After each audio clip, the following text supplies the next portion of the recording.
Let's talk about seeing something brighter in the darkest of times. Welcome to the podcast. Here's your host, Craig T. Owens. Paul's letter to the church at Philippi is just overflowing with joy. In fact, I did a little search here and I found 5 times Paul uses the word joy in just this short letter, and 8 times he uses the word rejoice. And he starts off right at the beginning. He says, let me tell you about all the things that I'm thinking about and I'm rejoicing over. And then he comes to verse number 12. So we're only 12 verses into the opening chapter. And he says, what has happened to me has actually served to advance the gospel. Well, what exactly has happened to him? He's writing from a prison in Rome. Writing from a prison in Rome, and he says something good is happening here as a result of being in prison. Well, what is happening? Well, let me back up to set the stage just a little bit, because who's he writing to? He's writing to the saints, the believers at Philippi. Now, if you go back to Acts chapter 16, his very first visit to Philippi didn't start off so well. Silas and Paul got thrown into prison. And they're in prison, and yet while they're in prison, they choose to worship God. God sends an earthquake that shakes the prison doors open, shakes the shackles off of them.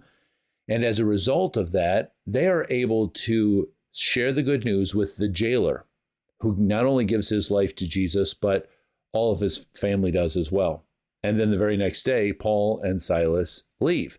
And now he's writing this letter to this church where apparently there's a lot of saints.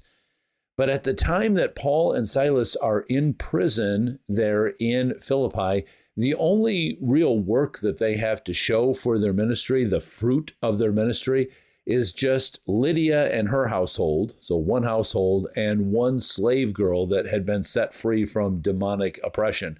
And yet Paul is able to sing while he's in this prison in Acts chapter 16. So let's come back to Philippi then. Here's Paul saying, what has happened to me has actually served to advance the gospel. And so he's rejoicing over that. Well, while he's in Rome, he says, what I've noticed is that the palace guard, the people right here in the palace, are hearing the good news. And there's a bunch of people that are becoming much more bold in their ability to share the gospel as well. So that's what he can be rejoicing about. But go back to Philippi again in Acts chapter 16. What did he have to rejoice about then? One family and one slave girl, and that was it.